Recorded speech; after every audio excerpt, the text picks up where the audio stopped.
Queridos, 1 aos Coríntios, capítulo 3, vamos para o nosso espaço da escola dominical, mas vamos continuar na sequência de exposição dessa carta de Paulo a respeito das divisões na igreja. 1 Coríntios 3, do verso 1 até o verso 9, vamos fazer a leitura. Mantenha sua Bíblia aberta, nós iremos verso a verso, tentando entender o pensamento do apóstolo Paulo e de que maneira se aplica para nós. Eu, porém, irmãos, não vos pude falar como a espirituais, e sim como a carnais, como a crianças em Cristo. Leite vos dei a beber, não vos dei alimento sólido, porque ainda não podíeis suportá-lo, nem ainda agora podeis, porque ainda sois carnais. Porquanto, havendo entre vós ciúmes e contendas, não é assim que sois carnais e andais segundo o homem? Quando, pois, alguém diz, eu sou de Paulo, e outro, eu de Apolo, não é evidente que andais segundo os homens? Quem é Apolo e quem é Paulo? Servos por meio de quem crestes, e isso conforme o Senhor concedeu a cada um. Eu plantei, Apolo regou, mas o crescimento veio de Deus. De modo que nem o que planta é alguma coisa, nem o que rega, mas Deus que dá o crescimento. Ora, o que planta e o que rega são um, e cada um receberá o seu galardão segundo o seu próprio trabalho. Porque de Deus somos cooperadores, lavoura de Deus, edifício de Deus sois vós. Vamos orar mais uma vez. Obrigado, Senhor, por tudo que aprendemos até agora.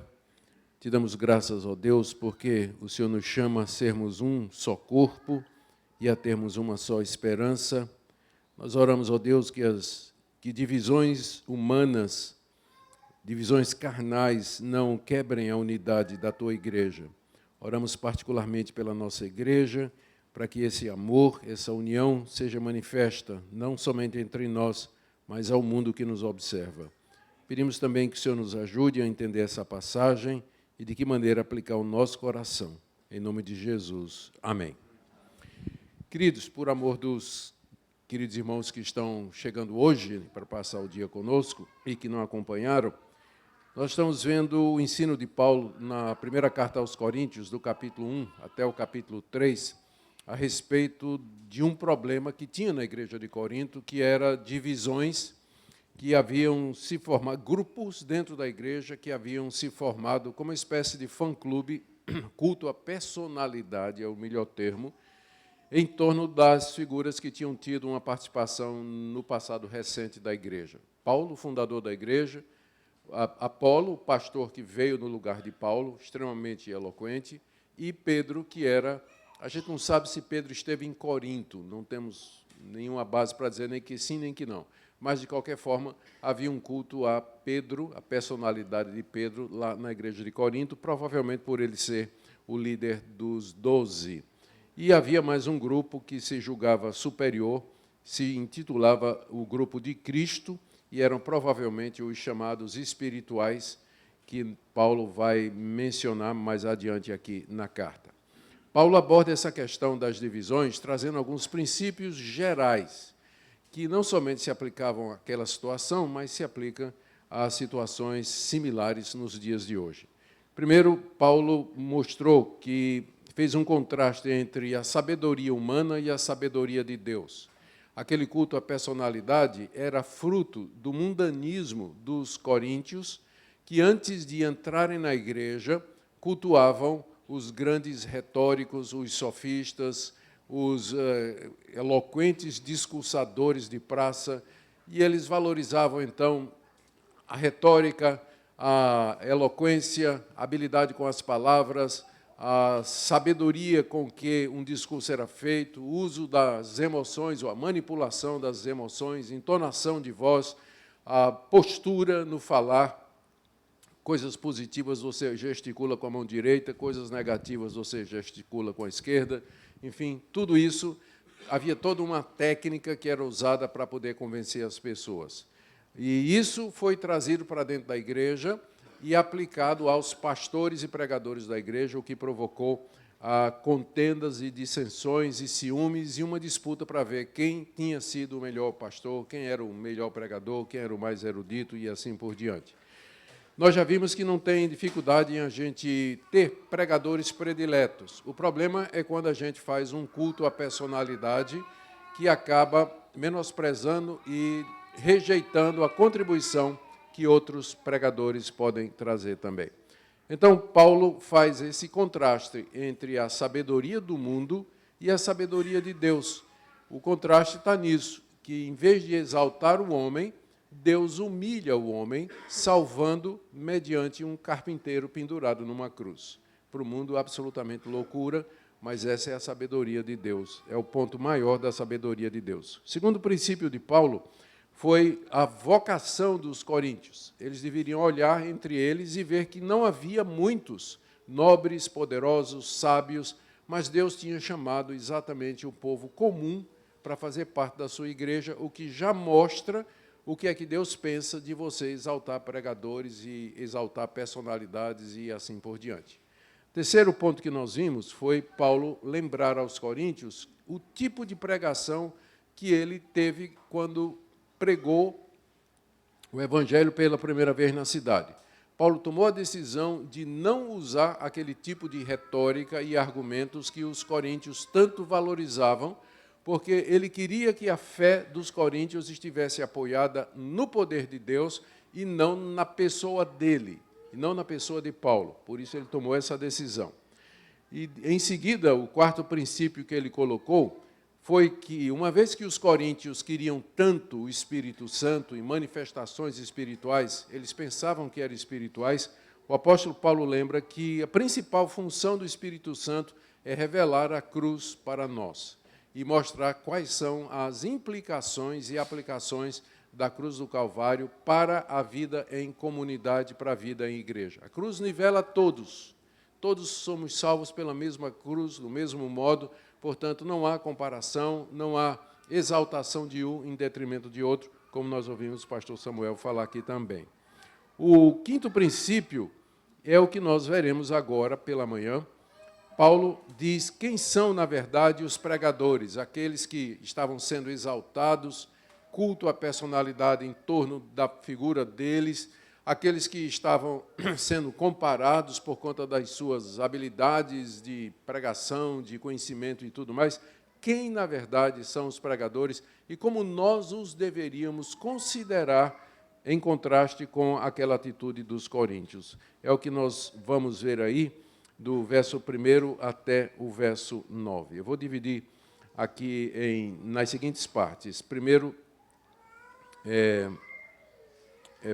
que o apóstolo Paulo fala a verdade, o que é que ele pensa a respeito dos coríntios, que achavam que eram espirituais, aí vai ser do verso 1 até o verso 2.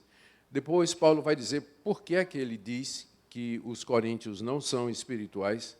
E aí, do verso 5 a 9, ele vai entrar nessa questão, quem são de fato os pregadores. E aí nós vamos terminar com uma aplicação, aliás, várias aplicações aqui para nós.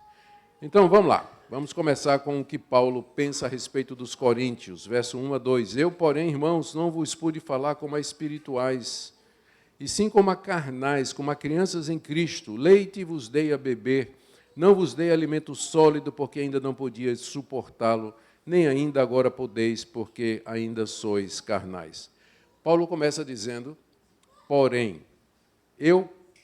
ou seja, isso que ele está dizendo está em contraste com o que ele disse antes, porque o porém introduz um contraste. Mas o contraste contra quê? Se você olhar o versículo anterior, que é o final do verso 2, do capítulo 2, e ao final do verso 16, Paulo disse assim, nós temos a mente de Cristo, mas eu não pude tratar vocês como se vocês tivessem a mente de Cristo. Não posso. Nós temos a mente de Cristo, mas eu, porém, não vos pude falar como a pessoas espirituais. A mente de Cristo é aquela mentalidade espiritual que nós temos, são os óculos pelos quais a gente olha a realidade, inclusive os pregadores. Paulo não podia tratar os coríntios como pessoas que tinham a mente de Cristo, ou, para usar o termo aqui, não pude tratar vocês como espirituais. Pessoas que têm o Espírito e que são guiadas pelo Espírito. Ele está usando o termo de propósito, porque os coríntios achavam que eram espirituais. Achavam que eram espirituais porque no culto deles tinha línguas, profecia, revelação. Eles achavam que isso os tornava espirituais. Mas Paulo diz, eu não vou tratar vocês como vocês acham que vocês são.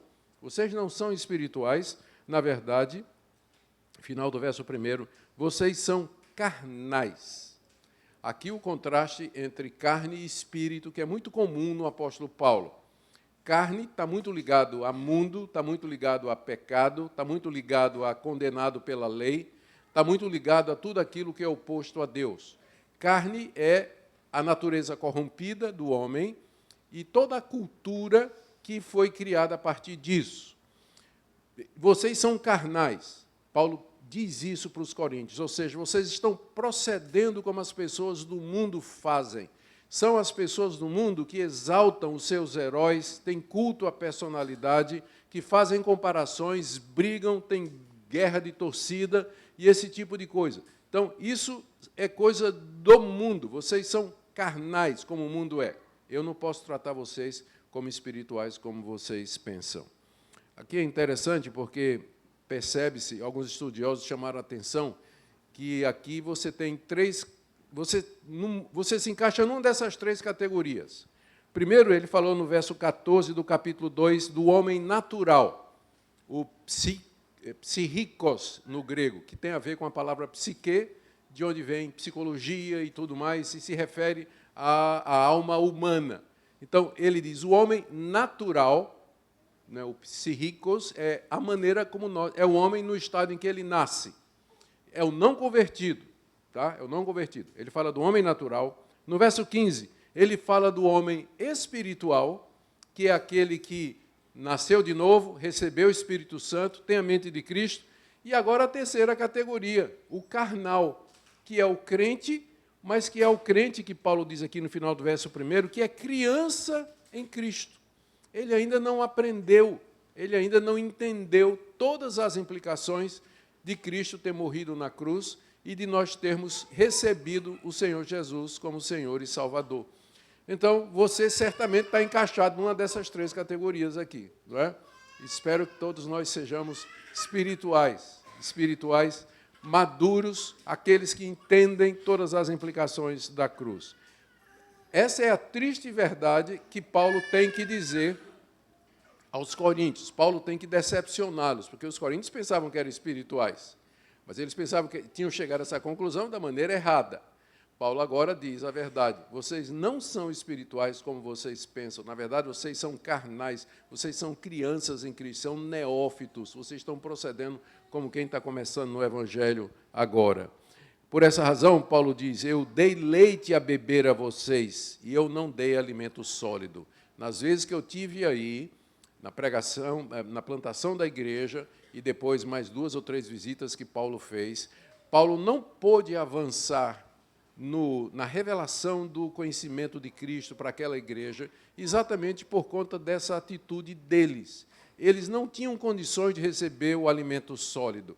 Da mesma forma, hoje, há pessoas que são crentes em Cristo Jesus, mas elas parecem não avançar. Ano após ano, elas ouvem as mesmas, elas escutam a palavra de Deus, escutam a pregação, vão para a escola dominical, entra pastor, sai pastor, mas eles continuam daquele mesmo jeitinho, da mesma forma. Eles não conseguem progredir. O problema é moral. O problema é moral, como era aqui.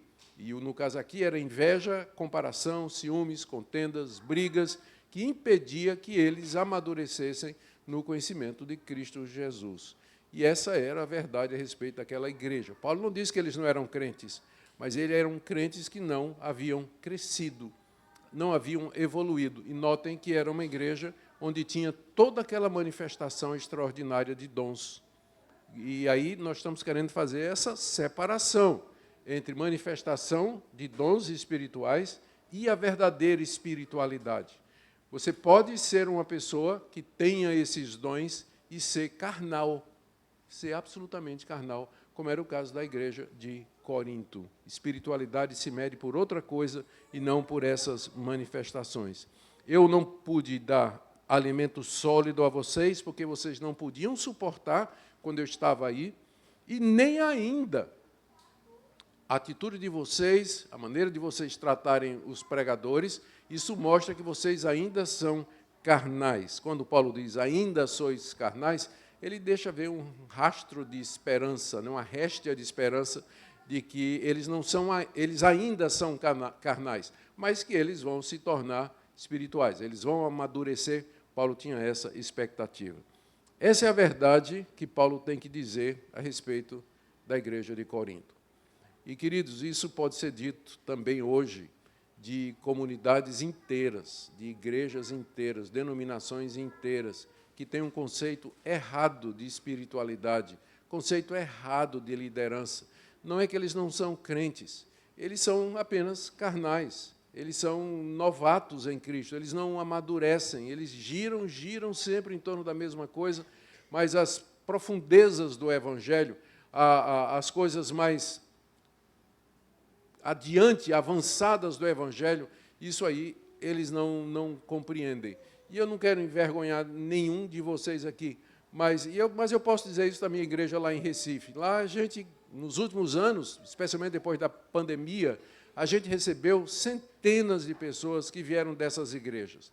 E quando nós examinávamos essas pessoas para recebê-las como membro da nossa igreja, a gente percebia que o conhecimento do Evangelho era muito básico, mas básico mesmo. Não tinha compreensão de algumas das grandes doutrinas da graça, das doutrinas como santificação, justificação, a glorificação, a obra do Espírito Santo em nós, os sacramentos.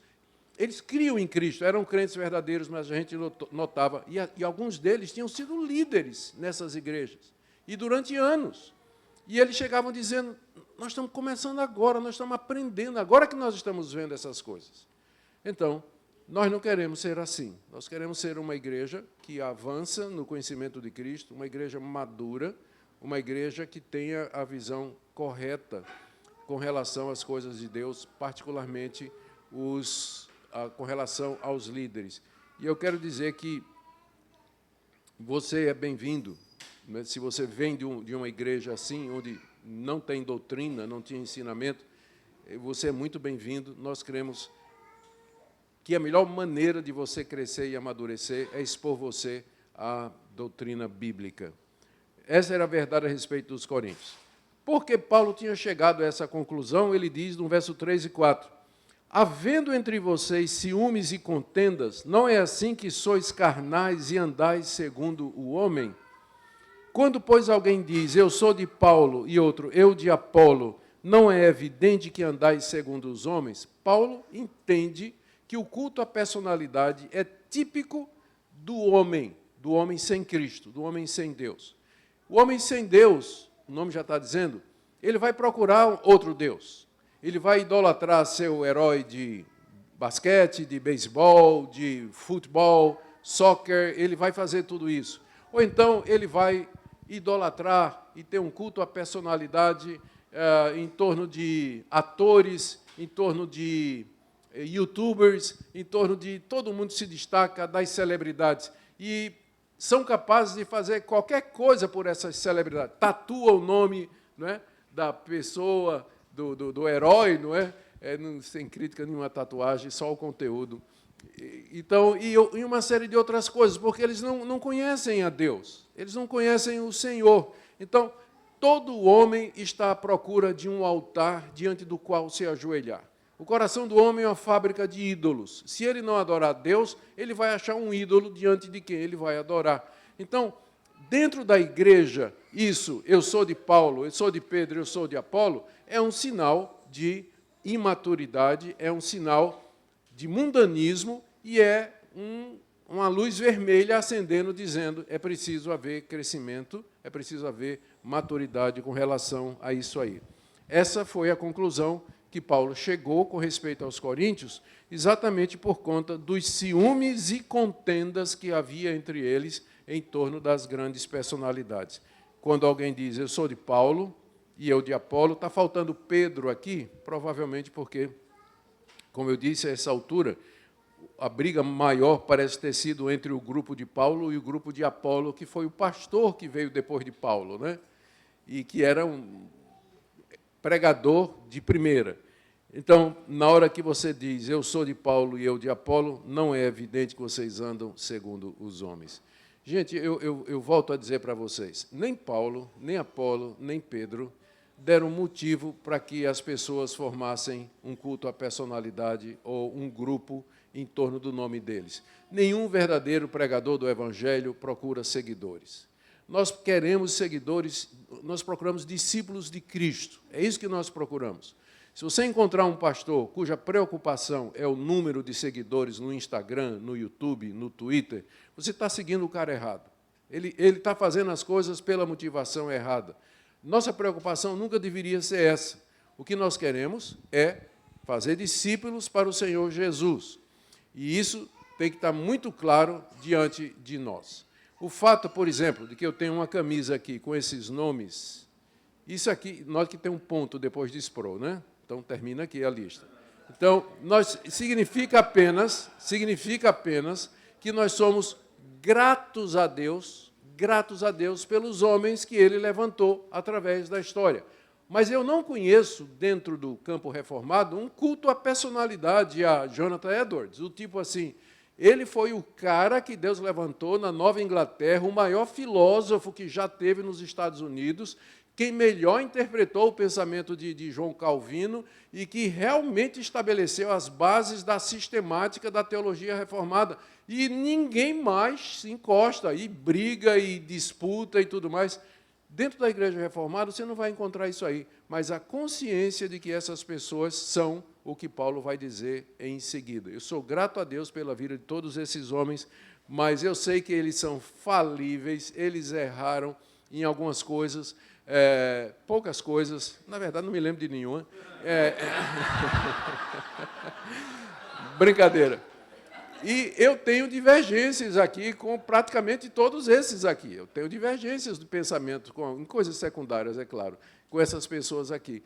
É essa a postura que a gente pode ter. Não é pecado a gente gostar de ler esses homens e aprender com eles. Pecado é o que Corinto estava fazendo lá com Paulo, Pedro e Apolo, a ponto de ter brigas, contendas e rachas e divisões que, sem dúvida, entristeciam o Espírito Santo. Qual é a verdade a respeito dos pregadores? Paulo diz do verso 5 até o verso 9. Quem é Apolo, que vocês idolatram Apolo? E quem é Paulo, que vocês também idolatram? Servos por meio de quem crestes. Aqui, ó. Servos por meio de quem crestes. E isso, segundo o Senhor, concedeu a cada um. Duas coisas que você tem que lembrar quando você está avaliando pastores de sucesso. Primeiro, eles nada mais são do que servos de Deus. Só isso. Eles são o instrumento através de quem Deus chamou você. Então, você se gloriar nos homens é você se gloriar no machado, quando, na verdade, a glória é de quem pega o machado e usa. Somos instrumentos de Deus, nada mais do que isso. Se alguma glória tiver, é para aquele através de quem a graça é concedida, através de quem o poder é manifesto e através de quem a salvação vem. Pastores, obreiros, evangelistas, pessoal que está na liderança, músicos, eles são apenas instrumentos, servos por meio de quem vocês creram. O que mostra que o plano de Deus foi que chamar a sua igreja, a sua noiva, através de pessoas. Deus poderia, do céu, falar, abrir os céus e falar direto. Não podia? Ele podia mandar anjos. A gente fica pensando, rapaz, seria mais fácil. Né? Se aparecer um anjo, imagine um anjo Miguel aqui, o arcanjo Gabriel aqui, e falando com voz de trovão diante de... Quem não ia se converter, não é? Ou então, lá, de repente, esse céu bonito se abre e aparece uma coisa mais brilhante do que o sol e uma voz poderosa, pecadores se arrependam, vocês vão para o inferno. Todo mundo estava de joelho, clamando.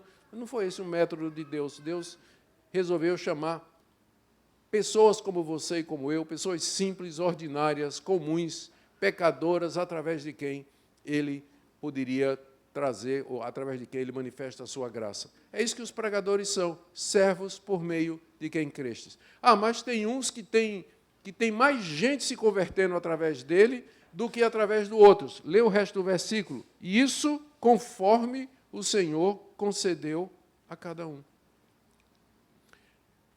Conforme o Senhor concedeu a cada um. Eu sei de pastores, quando estive aqui, a última vez que eu morei aqui nos Estados Unidos foi 3 anos atrás,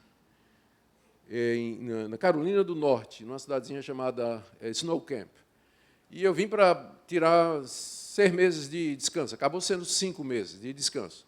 E a gente procurou uma igreja presbiteriana próxima, para a gente queria uma igreja reformada. Se não tivesse presbiteriana, a gente ia para uma batista, ou outra que fosse reformada.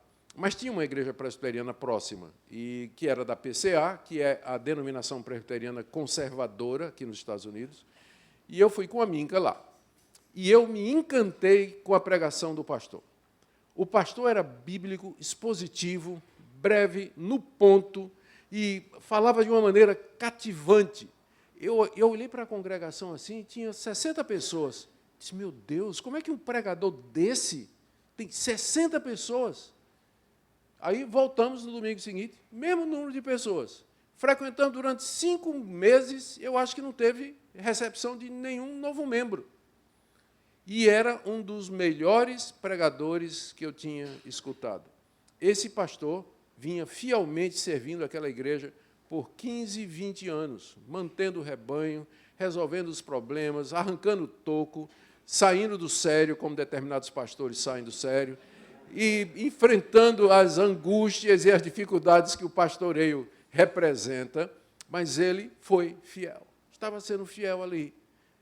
Crescimento, se um parece dar mais fruto do que outro, é conforme Deus dá a cada um. Por que é que Deus permite que determinados pastores tenham, assim, um ministério gigantesco, dezenas e centenas de pessoas querendo ouvi-lo, e outros, um menor? Eu não creio que você possa fazer uma relação de causa direta de causa e efeito, do tipo assim, é o método, é a pregação, é a espiritualidade do pastor, é a fé do pastor e esse resultado. Porque, se você for ver na prática, não é assim. Você vai encontrar homens fiéis, mas que, aparentemente, Deus quer usar para segurar aquele pequeno rebanho, abençoar aquelas pessoas.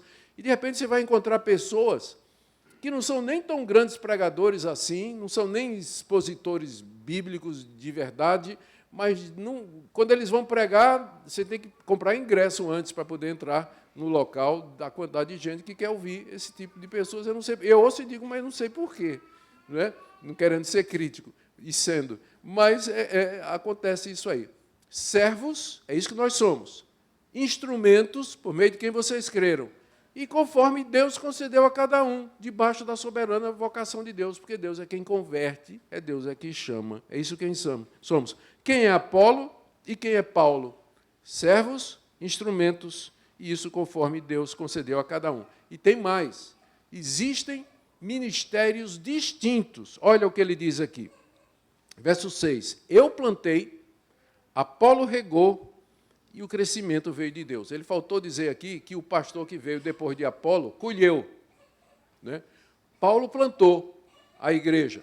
Apolo veio depois e regou a igreja. E os pastores que vieram depois de Apolo colheram o que tinha sido plantado. Uma coisa que eu sempre procuro me lembrar, todas as vezes que eu fui para uma igreja nova, e não foram muitas vezes, mas eu me lembro, a primeira igreja que eu fui eleito pastor, foi logo depois da minha conversão, foi a primeira igreja presbiteriana do Recife. O pastor anterior, o pastor Benedito Matos, tinha sido pastor lá quase 30 anos. Era um senhor de idade já. E não tinha mais condição de continuar a pastorear. E a igreja, então, abriu eleição e me indicaram lá, e eu ganhei a eleição. E uma coisa eu botei no meu coração. Eu sei que a igreja tinha 120 membros, uma igreja em paz, uma igreja redondinha, sem problemas, sem dificuldade. Tinha um chato lá na mocidade, mas era fora isso. não tinha problema, né? O grupo musical era maravilhoso, não dava bronca, não tinha problema, não tinha nada. E eu disse, meu Deus, eu peguei aqui alguma coisa que é fruto do trabalho do pastor Benedito durante 20 anos, uma igreja pacificada, doutrinariamente correta, eu não tinha que me preocupar com um falso ensino dentro da igreja, e eu me lembrei de sempre honrar o pastor Benedito. Sempre que eu pudesse, eu ia dizer, gente, graças a Deus pelo trabalho do pastor, e ele foi muito ético. No dia que ele passou a igreja para mim, como pastor, ele simplesmente sentou no banco. Às vezes que eu convidava ele para pregar, ele dizia, não, você é o pastor da igreja, eu vou ficar aqui no banco. Eu nunca soube do pastor Benedito, por detrás, tentar mudar os rumos da igreja, nunca soube que ele, por trás, tentou, assim, emplacar um presbítero da família dele, nada. Porque um planta, outro rega e outro colhe. Se nós vamos escolher alguma coisa na esperança, plantador está aqui, regador está aqui. Quem vai colher depois, eu não sei, não é? Estamos juntos, cada um tem função diferente. Por isso, quando você compara ministérios, você está esquecendo isso, que Deus chamou diferentes pastores para diferentes ministérios. Um é arranca-toco, outro é pastorzão, outro é um evangelista, outro é um mestre. São todos diferentes e é por isso que nós precisamos um dos outros. É por isso que a liderança da igreja ela deve ser o máximo possível plural, porque ninguém tem todos os dons. E Deus abençoa o plantador, Deus abençoa o aguador, não sei se existe, e Deus abençoa o que vai fazer a colheita. Tudo a seu tempo. Era isso que os irmãos de Corinto não estavam percebendo, e que Paulo deixa aqui com muita clareza, e que nós vamos ter isso em mente, a maneira como nós tratamos os nossos pastores. Aí ele diz, no verso 7, verso 6, eu plantei, Apolo regou, mas o crescimento veio de Deus. A metáfora ela é autoevidente, não precisa de muita explicação. A metáfora é uma das muitas metáforas tiradas do mundo agrário, que era um mundo conhecido daquela época. Todo mundo sabia que você pode plantar, você pode regar, você pode cuidar daquilo ali, mas o crescimento da semente é alguma coisa que está fora do nosso controle. É um poder inerente na semente que faz com que ela brote, sobre o qual você não tem controle nenhum. Um pastor planta, outro rega, e outro dá, e outro vai colher. Mas o crescimento quem dá é Deus. O crescimento da igreja vem de Deus. Pastores podem alcançar o ouvido, mas só o Espírito Santo alcança o coração. E a gente tem que lembrar disso, O Senhor que concede o crescimento veio de Deus. A conclusão de Paulo está aqui no verso 7. De modo que nem o que planta é alguma coisa e nem o que rega, mas Deus que dá o crescimento.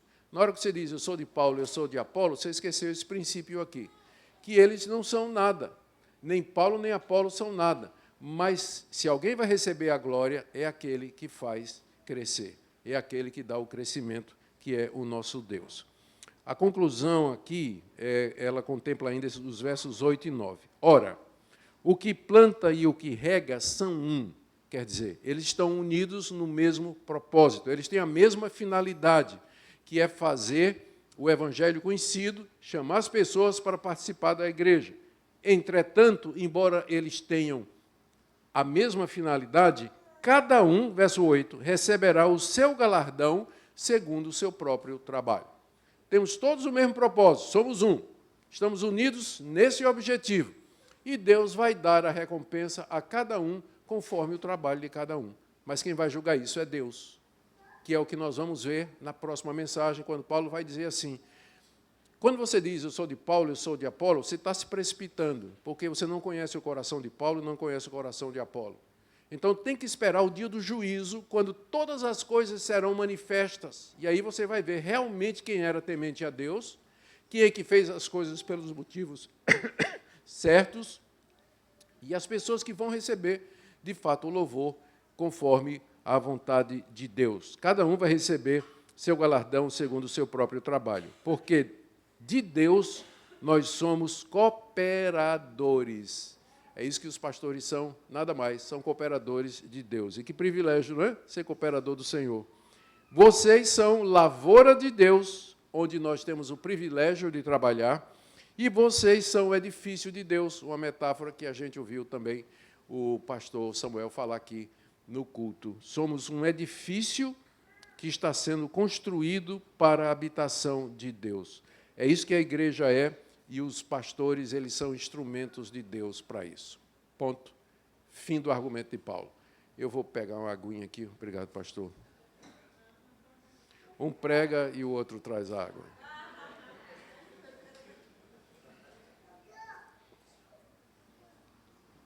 Obrigado, pastor. Irmãos, algumas aplicações aqui para nós.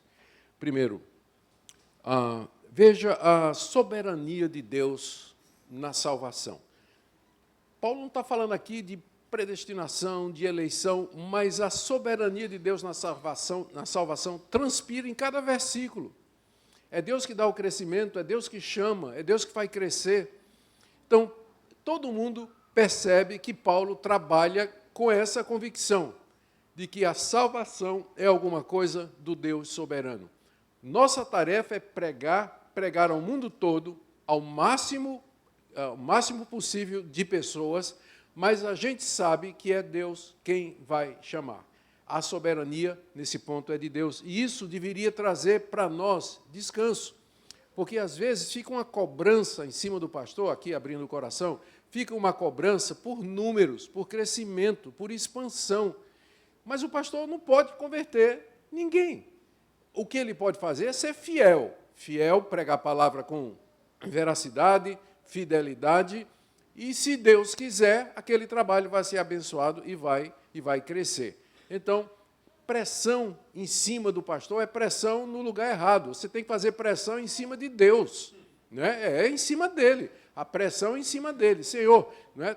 Esse pessoal está indo para o inferno. Meus familiares estão todos na escuridão das trevas e das seitas. Os meus filhos, Senhor, estão começando a se desviar dos caminhos do Senhor. Então, a pressão é em Deus, não no pregador. Embora, é claro, tem pregadores que precisam ser ajudados e corrigidos. Segunda lição que a gente precisa tirar aqui, a importância de sermos uma igreja madura. A igreja de Corinto era uma igreja imatura, e essa imaturidade se percebia pela maneira como tratava os seus líderes, idolatrando, culto à personalidade, fazendo comparações, ciúmes e contendas. Então, era um sinal da imaturidade da igreja. Nós queremos crescer, nós queremos ser uma igreja madura, uma igreja que entende bem o papel da sua liderança, uma igreja que está pronta a ouvir, está pronta a interceder, e uma liderança que entende também o seu lugar. Nós não somos os dominadores da fé de vocês. E se nós quisermos dominar a fé de vocês, ou constranger vocês a alguma coisa que não seja de acordo com a palavra de Deus, corre que é cilada, é seita, é falso profeta. Porque toda a nossa autoridade está aqui. No dia que eu pregar, pastor Samuel pregar, pastor Sami pregar, pastor Nil pregar, alguma coisa que não está de acordo com a palavra, você não tem a obrigação de escutar e de obedecer. Você pode, inclusive, chegar e questionar. Isso que você pregou não é palavra de Deus, isso está errado. Vocês têm liberdade para fazer isso, porque nós somos servos de vocês. Veja como é errado você dizer, eu sou de Paulo. Está errado, é Paulo que é de vocês. Paulo é que é de vocês. Nós somos servos de vocês. Então, temos que buscar essa maturidade. Terceira coisa, veja a importância da unidade da igreja. Porque em tudo isso aqui, Paulo está querendo manter a igreja unida. Todo esse trabalho que ele está tendo de convencimento, de boa teologia, é para sanar os rachas que tinham dentro da igreja. Porque ele via a unidade da igreja como sendo o ideal que Deus colocou para nós. Daí a importância de nós resolvermos os nossos problemas, se existem, problemas de relacionamento, irmão brigado com irmão que não suporta outro irmão, divisões de ideias, é preciso cuidar disso. Não fica dizendo assim, o tempo vai resolver. O tempo não resolve, o tempo agrava esse tipo de coisa. Tem que ser confrontado, tem que ser pastoreado, tem que ser tratado. Isso tem que ser resolvido. A unidade da igreja é importante, nós vemos isso claramente através disso aqui. A última coisa que eu queria lembrar para você, que já foi dito, talvez o acampamento, esse retiro, ele seja uma boa oportunidade para você fazer isso. E eu queria, já foi feito pelo pastor Samuel, e ratificar. Os pastores e os oficiais da igreja que estão aqui, nós estamos à disposição. Se você quer conversar, se você quer abrir seu coração, se você quer uma mediação para resolver algum problema, alguma coisa, nós estamos aqui para servir você e para abençoar você e ajudar você nisso aí. Não deixe de nos procurar, um de nós, para a resolução desse problema. Hoje à noite, se Deus quiser, nós vamos terminar o capítulo 3 com a conclusão de Paulo, do verso 18 até o verso 23, não sem antes ver a responsabilidade dos que ensinam, que está aí do verso 10 até o verso 17. Vamos ficar em pé, nós vamos orar. Em seguida, vou passar a palavra ao pastor Samuel para a conclusão. Senhor Deus, que privilégio o Senhor nos dá.